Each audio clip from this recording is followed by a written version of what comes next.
I have to say that last week, when I advocated that America drop some bunker buster bombs on the Iranian nuclear sites embedded in the mountain, I didn't know just how impactful those words would be. Is it possible that we have some listeners in D.C., some policymakers in places of power like to listen to the Parsha podcast? I wasn't sure last week if we should talk about some advocacy on the podcast. What difference does it make? But now it's hard to argue that our advocacy did not have an impact. After all, look at the results. But in all seriousness, it seems like the menace, the sword of Damocles of the Iranian nuclear project is no more.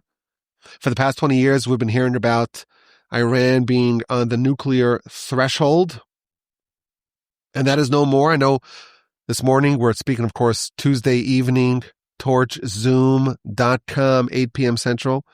We heard some reports today. Well, maybe they didn't destroy it all, just some damage. They just pushed it back a few months.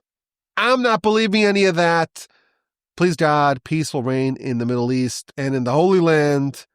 And please God, good times are ahead.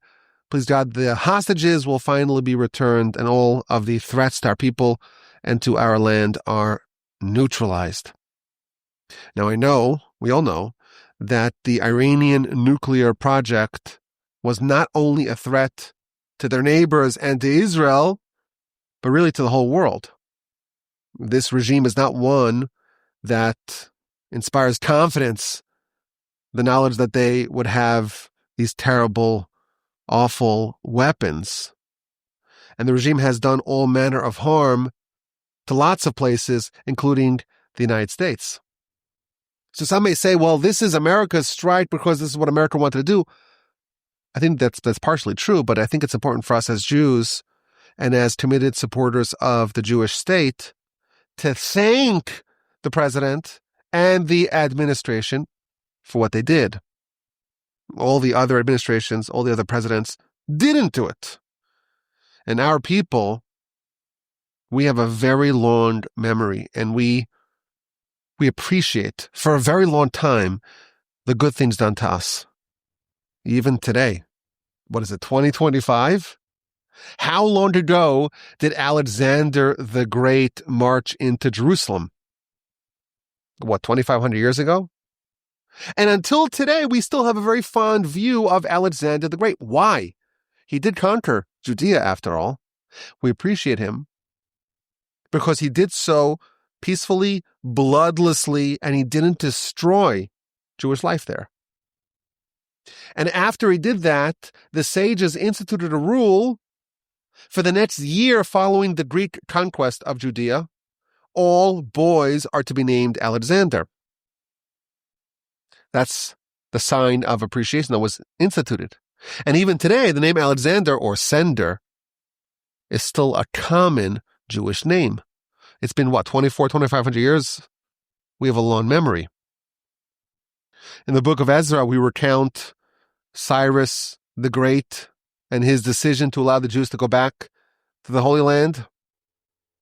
That's a long time ago. We look back fondly on Marcus Aurelius Antoninus, the great Roman emperor who was friendly to the Jews and under whose rule the Mishnah was codified. We don't forget the leaders of the nations who did good to our people. We don't forget Harry Truman, who recognized the state of Israel only 11 minutes after it was declared. We don't forget President Kennedy. He was the first to really begin supplying Israel with arms. We don't forget the much maligned President Nixon during the Yom Kippur War. He said that anything that could fly should be supplied to the Jewish state in their time of need. And we're not going to forget the good things that President Trump did for our people. And I know that politics are divisive, and we don't talk about politics here on the Parsha podcast. And I've heard rumors, reliable rumors, that some people have very strong feelings about our current president. That said, not now and not in 100 years or 1,000 years from now, we're not going to forget his recognition of Jerusalem as the capital of Israel, his recognition of the Golan Heights as being Israeli, his orchestration of the Abraham Accords, and his decision to get materially involved in a struggle, in a war against a nation that was committed to the destruction of Israel. Now, we don't know how things are going to go from here, and we don't know if the ceasefire that was announced today will hold, and we don't know how much of this project, of this program, was actually destroyed. There are a lot of unanswered questions, but we will forever remember the good that was done to us. And again, it wasn't just done for us. It's good for America, it's good for the world, but it's also good for us, and we will remember that for a very long time. I did speak to someone in our neighborhood, and he said, well, if the Jews named their sons Alexander, this is what he said, if I'm blessed with a son, I'm naming him Donald J. I don't know if that's absolutely necessary. I don't know, maybe that's not so advisable to get such an overt, highly political, controversial name to your son. But it did remind me when my son Yehoshua was born. So he was born a few weeks after we had expected him to come, a few weeks past the due date. And I remember saying, if he's actually born on July 4th, I actually threatened my wife. It was a joke, but I threatened her. We should name him Thomas Jefferson Walby. She's, after all, Canadian, even though she's a dual citizenship. She had dual citizenship. She's American as well. Now, thankfully, cooler heads prevailed. It's a nice sentiment, but certainly the general idea that we must show appreciation for the good that was done for us, that is in order. In the aftermath, is it going to be called the 12-Day War? Who knows? But in the aftermath of this war against Iran and the strike against their hopefully permanently destroyed and permanently filed away nuclear ambition, it's Parshas Korach. Korach was Moshe's first cousin. Their fathers were brothers, and he launches a rebellion, an insurrection against Moshe and against Aaron. He's envious. He's envious of Moshe. He's envious of Aaron. He's envious of the position that he thought was rightfully his, the position given instead to a third cousin, Elitzaphan ben Uziel. And he rebels. And he finds followers sympathetic to his cause. With him are 250 unnamed men of note, and 3 Reubenites, Dathan and Abiram, Dathan and Abiram, and On Ben Peles, On son of Peles. And they rile up the people against Moshe and against Aaron, and they say, you're no better than us. The entire congregation is holy. Why do you lord over the congregation of God? You're illegitimate, Korach and his chums tell Moshe and Aaron. And Moshe invites them to have God settle this question. Everyone bring some ketores, everyone bring some incense, and let's see who God chooses. Now this was a threat. Recall the last person who brought an unauthorized offering of incense. That was Aaron's 2 sons, Nadav and Avihu, and they died. So Moshe is warning them, do you want to proceed with your plans? For a variety of reasons, Korach persisted. There was a showdown, and it ended very poorly for all the conspirators. Some were swallowed up in a sinkhole. Some were consumed by a divine fire. Some died in a plague. The shovels of those 250 would-be high priests were made into a sheathing of the altar. Everyone must remember this story. Everyone must remember the time where people rose up against Moshe and against Aaron. Moshe demonstrates Aaron's supremacy and legitimacy as the priest with a staffathon. Every tribe contributes a staff. They place it in the tabernacle. In the morning, Aaron's staff has blossomed. It bloomed. And the parsha ends with the delineation of the special privileges and rights given to the priests, given to the Kohanim, given rightfully to Aaron and his sons. I want to focus on the role that Reuben's descendants, the 3 Reubenites, played in the rebellion. The first verse of our parsha, it tells us that there were some people that began a mutiny. Korach, he's the ringleader, of course. And there are 3 other named people, Dathan and Abiram, brothers, son of Eliav, On, son of Peles, from the tribe of Reuben. So we have 250 unnamed men of note, 3 Reubenites, plus Korach. There are 252 Rebs. Dathan and Abiram, of the 3 Reubenites, they are swallowed up in the sinkhole. On Ben Peles, he survives, as we shall see. Now, very interesting. Way back in Genesis, we found hints to all 3 of the rogue Reubenites in Reuben's story. You recall, perhaps, Joseph was sold as a slave. He ended up in Egypt. He became the king. You remember that story. There was a famine. The brothers came before their brother. They don't even recognize him, that he's actually their brother. He plays all these games with them. He takes Shimon as a hostage. He demands to see Benjamin. He sends them back home. Absent Shimon, he puts their money back in their satchels. And Jacob refuses to part with Benjamin. And Reuben, the verse tells us, this is chapter 42, verse 37.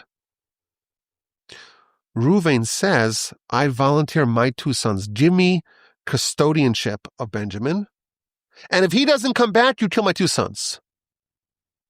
Now, those are words that you never say. You never say, kill my 2 sons, even if it's a condition. Don't let bad things come out of your mouth. I say, just tell us. Because Reuben volunteered his 2 sons to die, 2 of his sons died. Not his sons, his grandsons, his descendants.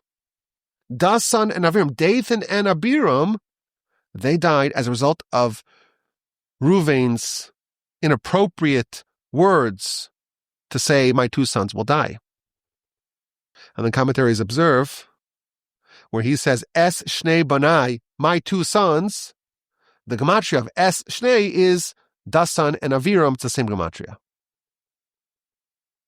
So we see, again, Reuben has his descendants playing a role in our parsha in the book of Numbers, and the 2 that died are present, or hinted to at least, alluded to in Reuben's story. Now, one of them, as we shall see, survived. On Ben Peles, known to his friends as OBP, of course. The Midrash tells us something fascinating. At the end of Jacob's life, on his deathbed, he gathers all of his sons and gives them all blessings. And to Reuben, he starts off and he says, Reuben, you are my firstborn. Kochi veracious oni, my strength and my initial vigor. The Hebrew word for vigor is on, the same word as Reuben's descendant, On Ben Peles, OBP. And the Midrash tells us that there's some sort of veiled reference, there's a hint, there's an allusion in the blessing Jacob dispensed to Reuben. There's a hint to Reuben's descendant, On Ben Peles. So the 3 Reubenites in our parsha are connected to their progenitor, Reuben. Now, Dathan and Abiram, they don't appear many times in Scripture.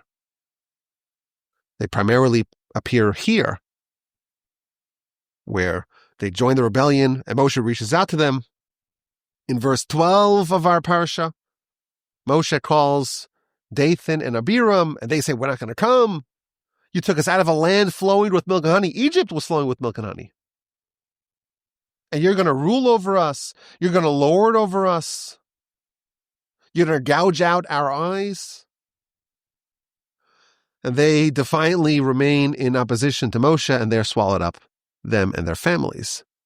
Now, the Midrash and the Talmud, they give us a little bit of a peek behind the curtains to show us more about these two rabble-rousers.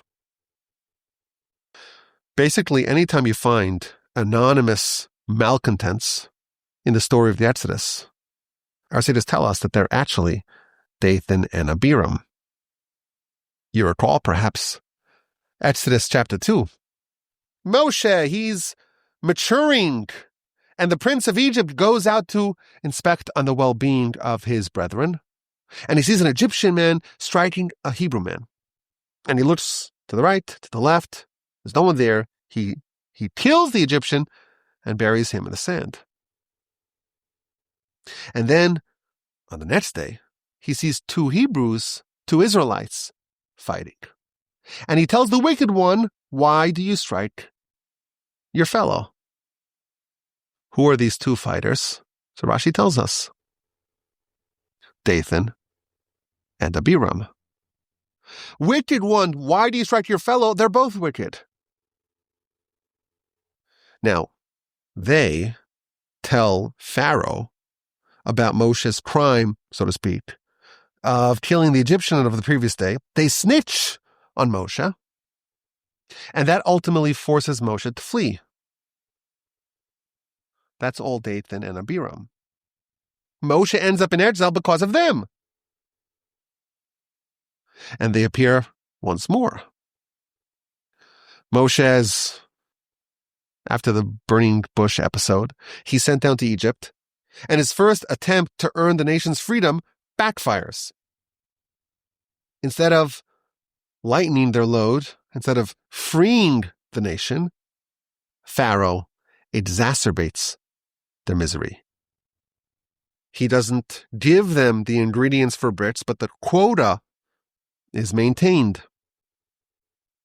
And at the end of Parshas Shmos, the Jewish foremen, they meet Pharaoh, and they have an audience. This is chapter 5, verses 15 through 18 of Exodus. And then, when they leave, they meet Moshe. The Jewish foremen, after meeting Pharaoh, they meet Moshe and Aaron. And some of them tear into Moshe and Aaron. You made us loathsome to Pharaoh. You put a sword in their hand to slay us.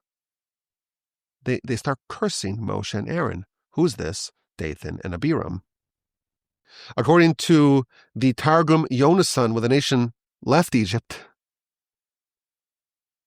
some Jews remained behind, including Dathan and Abiram.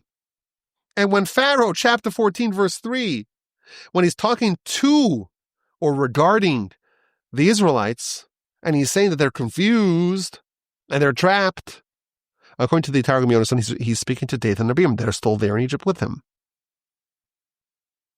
And they apparently rejoin the nation at a later date. And our sages tell us that when the nation was surrounded by Pharaoh, and some Jews said, are there insufficient graves in Egypt? He brought us here to die. That's Dathan and Abiram. They do the sins with the manna. They leave some manna over for the next day. They go out on Shabbos to collect it. In last week's Parshas Shlach, after the devastating report of the spies, someone made a suggestion to return to Egypt. Who is this someone? That's Dathan and Abiram. And in our parsha, they call the land of Egypt the land flowing with milk and honey. So these people have a very long rap sheet. And according to the Kabbalistic literature, they were unrepentant to the very end, and that's why they were swallowed up alive. Moreover, every single rabble-rouser in all of Jewish history is actually a reincarnation of these two brothers. These people represent the malcontents throughout our history. And they die, but they're going to make a reappearance in every generation. Those are two of the three Reubenites in our Parsha. What about the other Reubenite, On Ben Peles? So the Talmud tells us in the book of Sanhedrin 109b, his wife saved him. He's all involved in this dispute. Korach is right. Moshe and Aaron are illegitimate. They're frauds. I'm joining this cause. And his wife sobered him up. And she said, well, what difference does it make to you? If Korach is the king, you're still a layperson. If Moshe is the king, you're a layperson. You have nothing to gain. How do you benefit from this dispute? Just opt out of it. That's what she advised. But On said, I can't do that. I promised to join. Tomorrow when they have the incense offering, I said I'll be there. I swore a pact to this cause. So she said, I'll solve this problem for you. You sit down. She gave him wine to drink, and he became drunk. And he went to sleep in the bed, in the tent. And she was sitting by the entrance of the tent. And she took off her hair covering. And when all the people are waiting around, where's On, where's On, where's On? Anyone who walked into the tent said, oh my goodness, this woman is not dressed modestly. They quickly turned heel and left. And by the time On woke up from his stupor, the rebellion was over. Now, when the Talmud brings this story, it compares it to the behavior of Korach's wife. She was the opposite. She goaded him to rebel. And it gives a whole long list of the many different ways that she caused his downfall. And the Talmud concludes, the verse in Proverbs says, Chachmas nashim bansa beisa, the wisdom of women built her house. That's a reference to the wife of On Ben Peles. But the folly of some women destroy her house with her own hands. That's a description of Korach's wife. So On Ben Peles, he's a Reubenite, like Dathan and Abiram, but he survives thanks to the maneuvering of his wife. Now, he's mentioned only once in the Torah, only in the first verse of our Parsha. And as you mentioned earlier, the Midrash finds an allusion to him in the blessing of Jacob to Reuben. The first thing he tells Reuben, you are my firstborn. You are my strength and my initial vigor, kochi, my strength. Voracious Oni, and the first of my vigor. Oni, that's a reference to On Ben Peles. If we want to understand what the lesson of On is, it's important to look at the blessing that Jacob gave to Reuben. If you read chapter 49 of Genesis, you read the blessings that Jacob gave to his sons. And Reuben's blessing doesn't seem to be a blessing at all. Reuben, you're my firstborn, my strength and my initial victor. Sounds great. You were destined to be the king. You were destined to be the priest, firstborn after all. But when you rearranged your father's bed and you acted with water-like impetuosity, you lost the monarchy. You lost the priesthood. After the death of Jacob's favorite wife, Rachel, Jacob established his permanent sleeping bed in the tent of her maidservant, Bilhah. And Reuben thought that was an affront to his mother, Leah. She was a primary wife, after all. So he dragged Jacob's bed to his mother Leah's tent. And for him to get involved in the conjugal life of Jacob is indefensible. And that, Jacob tells him, was a product of water-like impetuosity. And as a result of that, he lost the monarchy and the priesthood. That's the content of Reuben's blessing. Now, there's a major problem, because I know what a blessing is. I know what it is when I see it. This ain't no blessing. A blessing is something which is good, which is desirable. Reuben is told, this is your flaw. You're impulsive. You're impetuous. You run like water. And therefore, you won't be king. You won't be a priest. How is that a blessing? Moreover, at the end of that section in Genesis 49, the verse concludes, Vayevarech Osam, Jacob blessed his sons, Ish asher kirvchaso berach Osam. Each person, as per their blessing, he blessed them. This implies that each blessing was a double blessing. He blessed them. Each as per his blessing, he blessed them. Each received a double blessing. Reuben's blessing doesn't sound like it's even one blessing. So my grandfather, of blessed memory, used to explain a very powerful idea. Jacob indeed gave a fantastic double blessing to Reuben. How so? We're here to accomplish things, to improve things, to fix things, to refine ourselves, to elevate ourselves, to take all of our flaws and shortcomings and fix them. By default, all humans, we have flaws, we have shortcomings. And part of the reason why we're here, part of the objectives of life, is to overcome them, is to elevate ourselves above them. We can change. Angels can't change. They're stationary. We are dynamic. We can change. We can refine ourselves. We can become greater, more refined people. But to do that, you have to know your flaws. You have to identify, what are my shortcomings? What are my negative predispositions, negative inclinations? And our sages tell us that every flaw is different. There's 3 different levels of flaws.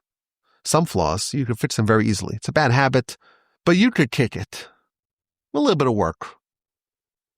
A small bit of effort, you could fix it.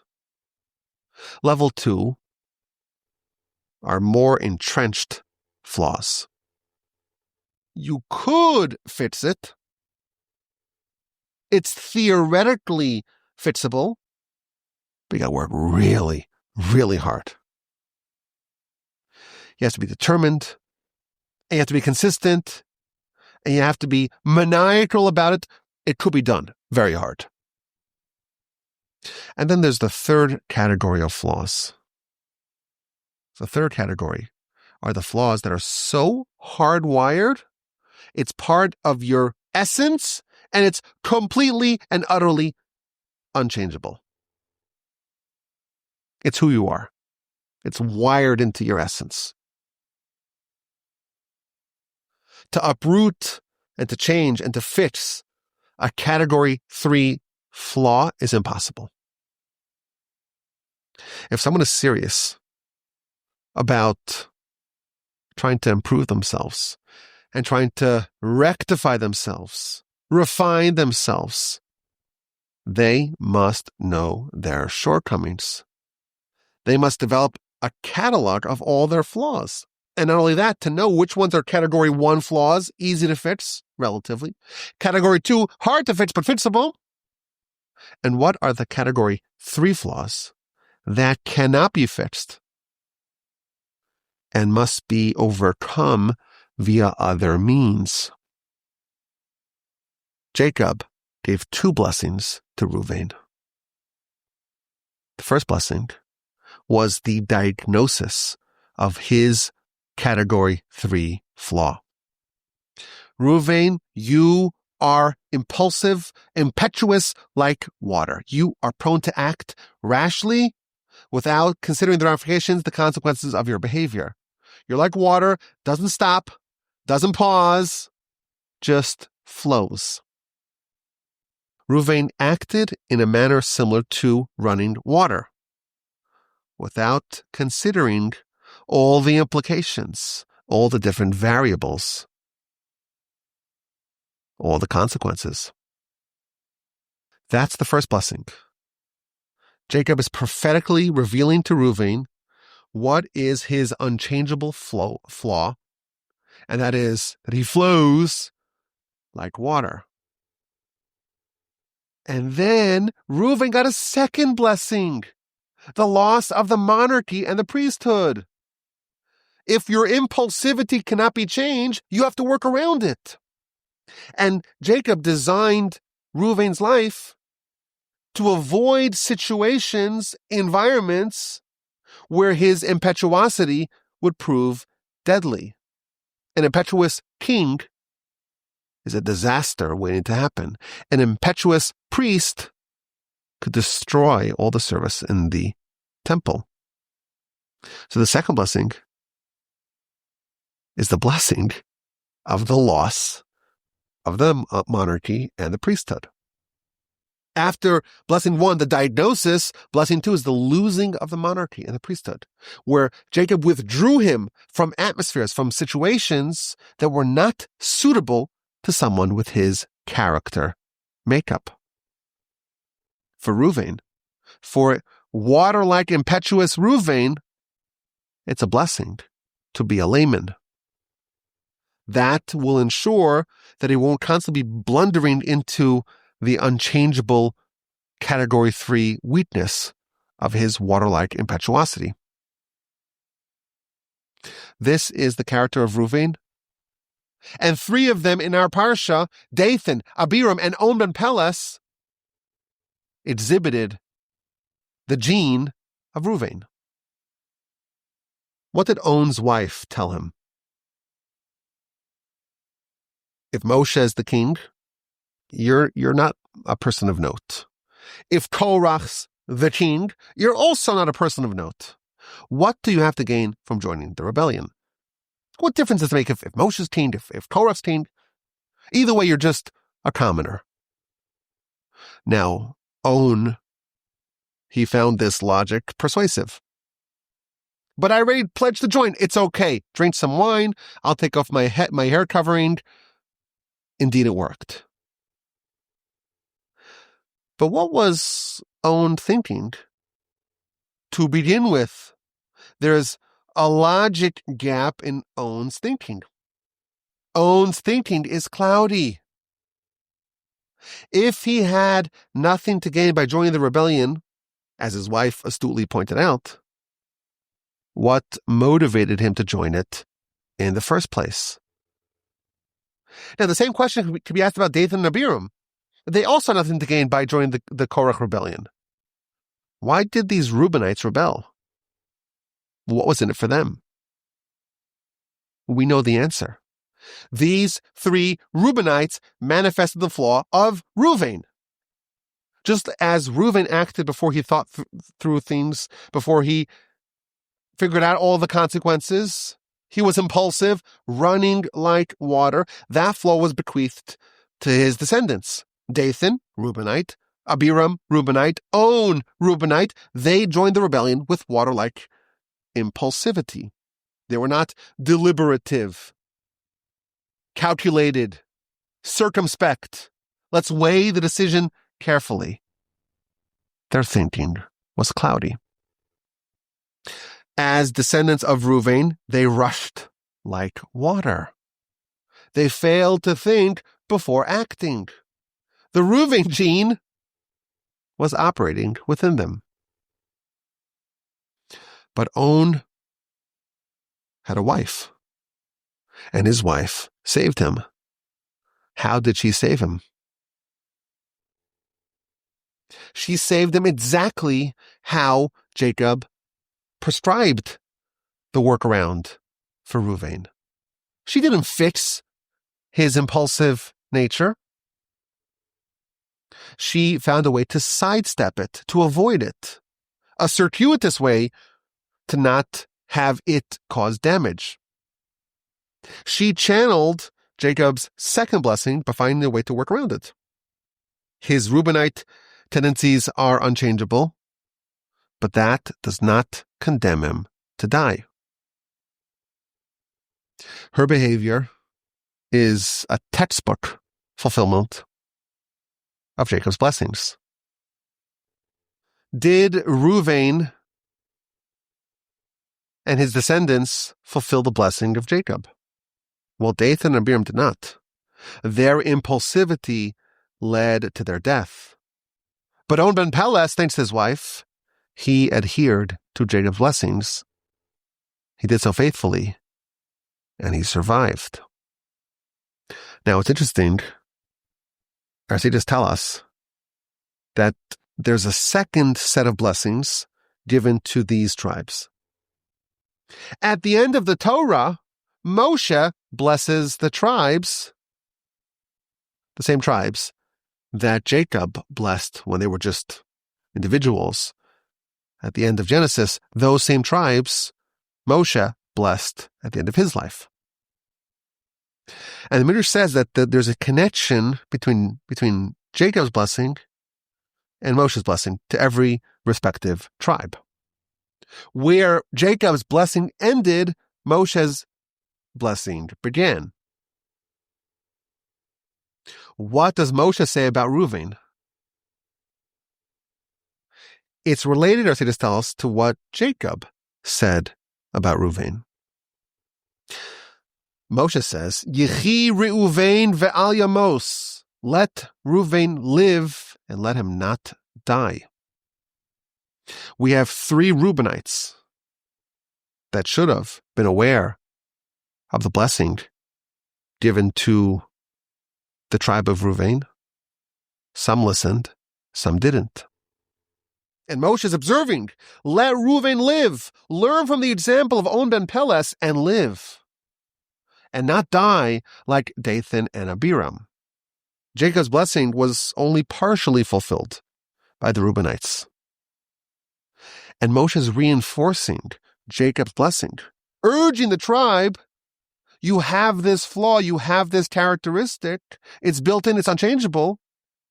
Live, don't die. Live like On Ben Peles, and don't die like Dathan and Abiram. I think On's story and his wife's very powerful intervention is a valuable lesson for us. By dint of our humanity, we all bear flaws. I'm sorry to say it. Forgive me for being the bearer of bad news. Don't shoot the messenger. You, my friend, you have flaws. You're not perfect. I know this is not how therapy is done today, right? Everyone's perfect. No! Only angels who are stationary to be perfect. Even angels are not perfect. Only God's perfect, of course. But humans, the whole reason why we're here is to overcome, is to be dynamic. And to be given the opportunity, the blessing, to be able to become greater than we start off as. We have flaws. And there's a lot of study needed, examination needed, introspection needed to know exactly what our flaws are. And even once we know our flaws, they could be ranked category 1, which are easily relatively changeable. Category 2, changeable with great effort. And category 3, and it seems likely from the sources there's only one. You don't have more than one category 3 flaw. Category 3 flaws are unchangeable. And to identify our flaws, it's important because that's the first step in devising a plan to overcome them. Now, of course, it's also important to know our strengths, our qualities. Because if you don't know your qualities, you don't know what tools you have to work with. But discovering our flaws is wonderful. It's a blessing because it constitutes our marching orders. Now, it's not pleasant to dwell on your flaws and shortcomings. No one wants to think about that. It bothers us that we have those shortcomings. But that knowledge, it's a blessing. It's indispensable. Because if you are ignorant of your flaws, your life mission, or at least part of it, part of your life mission that is to fix your flaws, is imperiled. And certainly if we don't know what our category 3 flaw is, we're liable to choose a life path incompatible with our essence. Once someone is aware of their unchangeable category 3 flaw, then they could have the second blessing, the life design blessing, to know how to live, how to flourish, notwithstanding your unchangeable flaw. Jacob gave Reuben a double blessing. Number 1, a diagnosis of his unchangeable flaw. Number 2, instructions for how to prevent it from running amok and wreaking havoc. In that blessing, there is a hint to On and his wife. Like the Midrash tells us, Rashis Oni. Rashis Oni. Rashis means the first of. That's a hint to his wife. Which wife? The wife of On. She showed us how to navigate category 3 flaws. And with wisdom, indeed, she built her house. What a powerful idea. Let's get to this week's dilemma. The dilemma. The sinner. If we're not perfect, if we have that unfortunate news that we learned from the Torch Center in Houston, Texas, don't shoot the messenger. You have some flaws. You're not perfect. Some people feel like they're not worthy. I'm a sinner. I have so many flaws and shortcomings. Category 1, 2, and 3. How can I pray? How can I come before God Almighty and make my case and entreat Him to help me and to ask for my needs and for the things that I want? Some people feel unworthy. What to do? If you feel unworthy, I'm not worthy of having God listen to my prayer. I'm certainly unworthy of having God hearken to my prayer. What to do? We learn in our parsha how Moshe, chapter 16, verse 15, he prayed. Vayomer el Hashem, and he said to God, Al teifen el minchasam, do not turn to their offering. The Ramban explains, don't listen to their prayer. Korach was praying, Almighty God, help me overcome Moshe. The 250 collaborators were praying to God to witness the downfall of Moshe. And Moshe is doing a counter prayer that God should not listen to their prayer. Wait a minute. Korach's prayer? A prayer to achieve a terrible aim, a terrible goal. to try to destabilize the whole nation, to try to tear down Moshe and Aaron. There's no more illegitimate cause in the world. Why is Moshe worried about his prayer? We learn from this. The prayer of a sinner also works. The prayer of a sinner for a terrible cause, for a corrupt cause, also works. Prayer is always efficacious.